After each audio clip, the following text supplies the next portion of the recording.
And also, again, the magic of the gods and goddesses. And notice the CK. That's how traditional witchcraft spells it. You can tell those who dive into traditional witchcraft if they spell it this way. This is just how a lot of Wiccans, a lot of witches, this is a lot of people that study the craft. This is how they spell it. So it's the magic of the gods and goddesses, and I know that it's credible because it is spelled that way.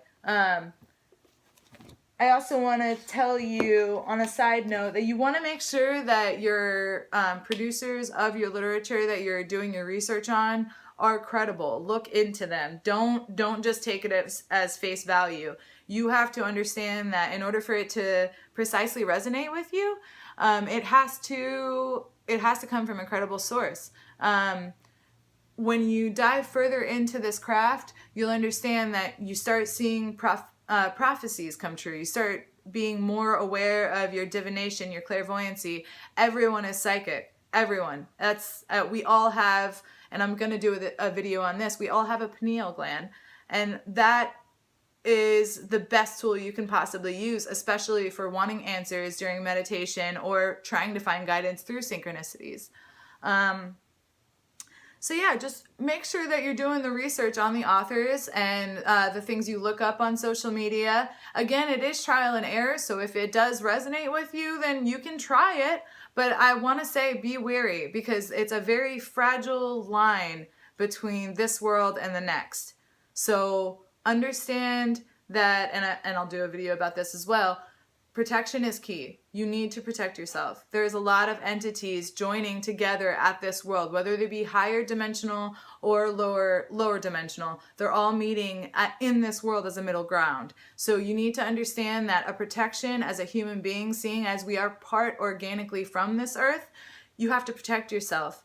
In that way, you protect everything you love. You protect the world. I mean, in that way, you send off such protection vibrations for everything that you enjoy in a positive, authentic light. So yeah, just make sure that everything's credible. Make sure that you're doing your research. It's so important. The first step to witchcraft is knowledge. The first step, hands down. The second step, or the second tool, is your intention. You literally need no tools. No tools at all. All you need is an imagination and a good intention, and a willing to just let the universe make that intention manifest in your reality. A witch's entire, if not most of their power, relies on their attention. And this is a deep subject. So if you guys want me to go further into this subject, then let me know. If you want to know any more, just send me a message or comment below and ask questions. If I can't answer them, then other witches might. You don't need tools. All you need is that higher vibration, higher frequency. You need to feel good, genuinely good. You need to feel a sense of joy when you are setting your intention. You just need a high vibration, frequency, imagination, and gratitude. Gratitude is so important when setting your intentions. If you don't have that frequency of gratitude, then your manifestations won't happen. Your intentions won't happen in the physical realm. It won't reach that point. You'll block yourself. So the goal when you are setting your intention and before you're setting your intention is to set your vibrations higher, get realigned with yourself. You can do that through movement, through breathing techniques.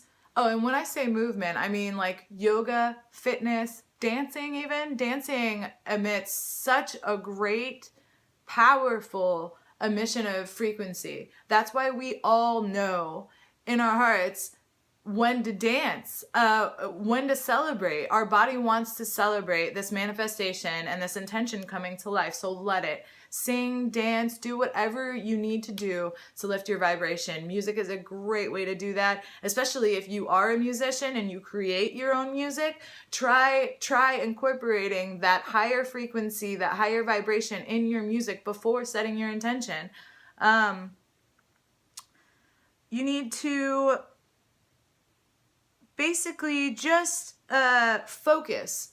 Once you have that vibration lifted through meditation, through yoga, through fitness, through, holistic living, it's hard work, it takes time, but you will slowly but surely lift your frequency. It'll be easier to deal with past problems that you weren't able to deal with before. And trust me, this is my testimony. It's why I started this channel. This is life-changing. Once you understand that you perceive your own reality and you create it and you're manifesting it, then you can start to gain your power back.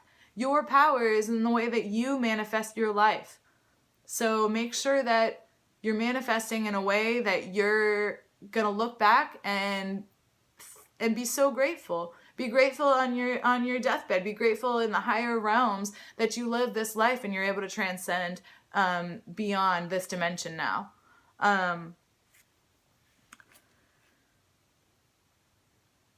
The best way that I have been able personally to lift my vibrations is affirmations. Affirmations are so important. Affirmations are so easy as well. You set your intention, you say things, or if you want to, you can write it down with permanent marker. I set 3 intentions for the day in permanent marker or in pen, black pen.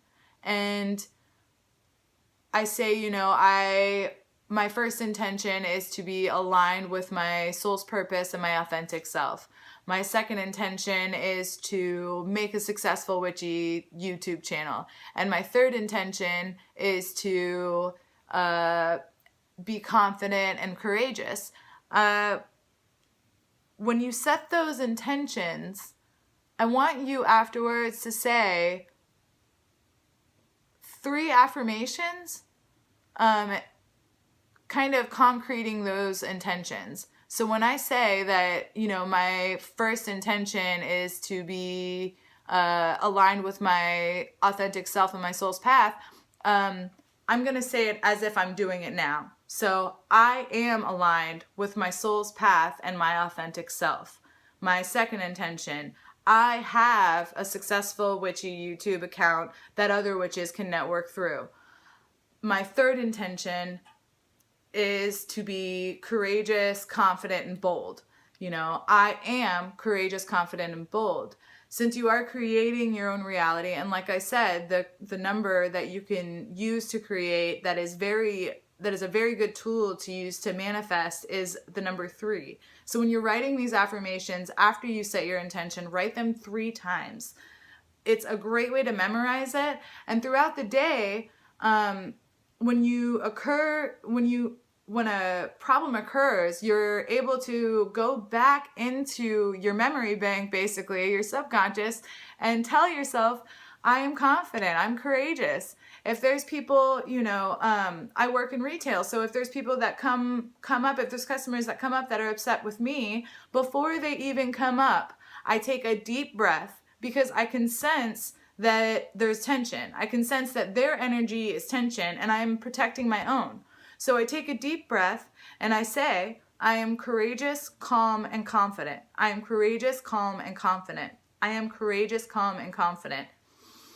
One more deep breath, let it out, and then deal with that person. And I promise you, it will have a better outcome than if you were to just deal with it head on without protecting yourself and preparing yourself for that energy. Affirmations are life-changing. You need to believe in them. That's what's so life-changing about them. You need to believe. And the way you believe is you visualize and you act as if. I know that there's a lot of law of attraction videos. I know there's a lot of light workers on here that are bringing to light that this is a technique, but this is witchcraft.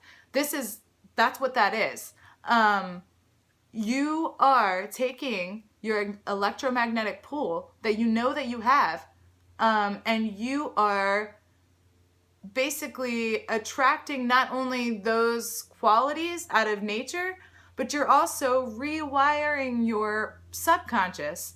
Your subconscious is now seeking out the positive because you rewire your brain every day, little by little, to accept these affirmations.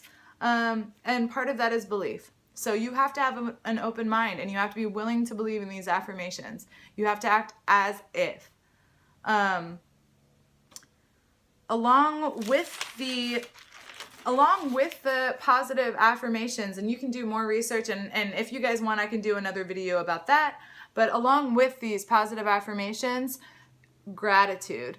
Gratitude makes you so ridiculously happy. Sometimes I get so grateful that I cry because it's an overwhelming emotion. My chemicals are like, I don't know how to take this right now. This hasn't been programmed in me. I'm going to cry it out because I don't know where to put this. This feels so good. I have no idea what to do with it.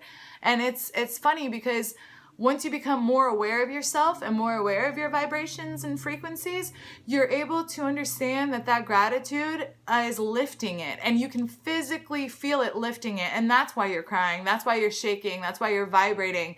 That's why you feel your heart pounding in excitement when you express gratitude for something, someone. So my advice is start the day out with 3 good intentions, 3 affirmations, good things about yourself. Even if it's hard to think about, you can utilize things like Pinterest and Instagram and stuff like that. Scroll through the affirmations feed, see which one kind of resonates with you, and write that down 3 times. It doesn't have to be based on your intention, but the important thing is that you're rewiring your brain to set your frequency higher so you can manifest that intention in real life, and it becomes easier and easier the more you practice it. Manifesting and intention go hand in hand. So before you can manifest, you need an intention.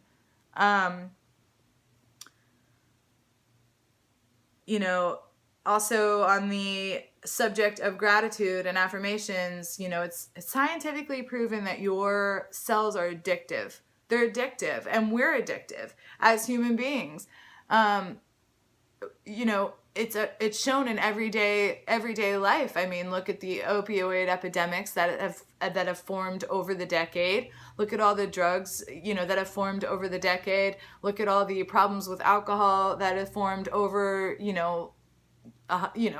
decades and decades. And understand that these people did not know, the generations that came before us didn't know that not only did these negative things come in physical form and they were causing themselves to become addicted to them, but they didn't know that these things were releasing dopamine for them. And again, you become dependent on that dopamine, and we only have a limited amount. So that dopamine is what is your greatest tool to lift your frequencies and vibrations, and you have to preserve it. The only way you can safely preserve and use dopamine at the same time is to create, to be creative. Everyone has it. And it doesn't mean to draw or to act or to do the cliche creative things. It means to, engineer. It means to create a math problem, create a science theory, it means in all forms, create. That is what we're here to do. Create our own reality.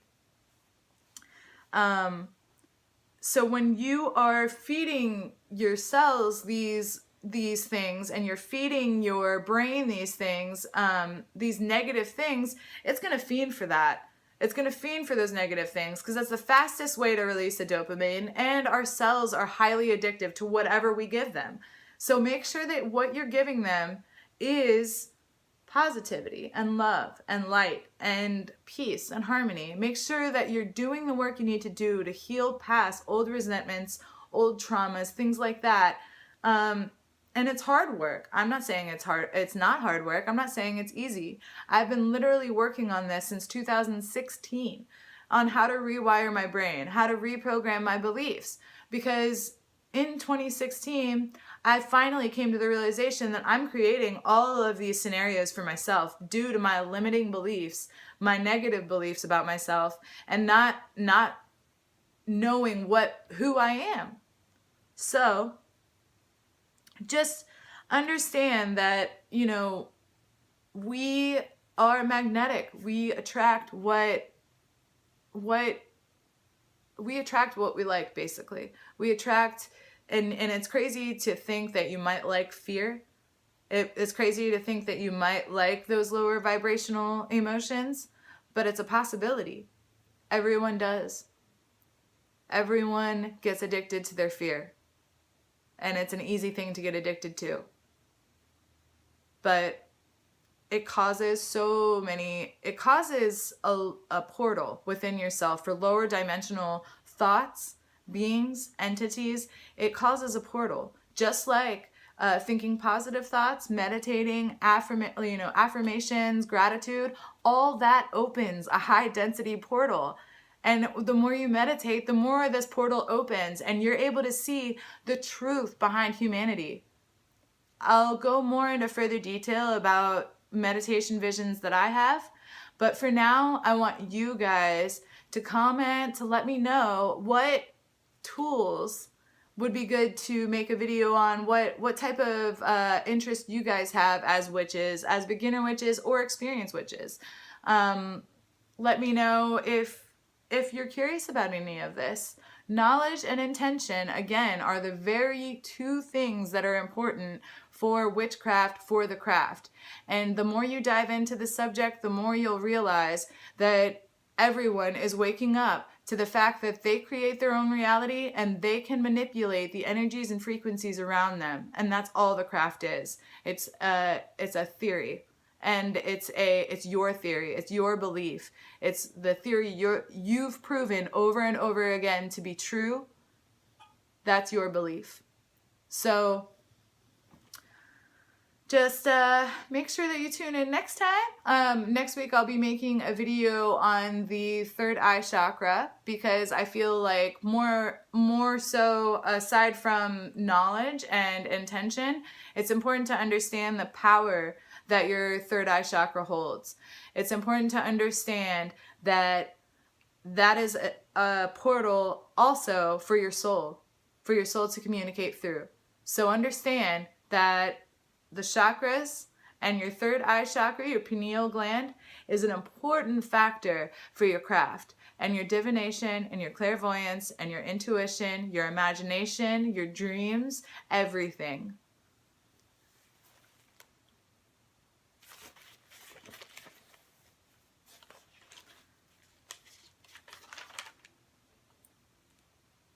And another thing that I also kind of wanted to touch on as far as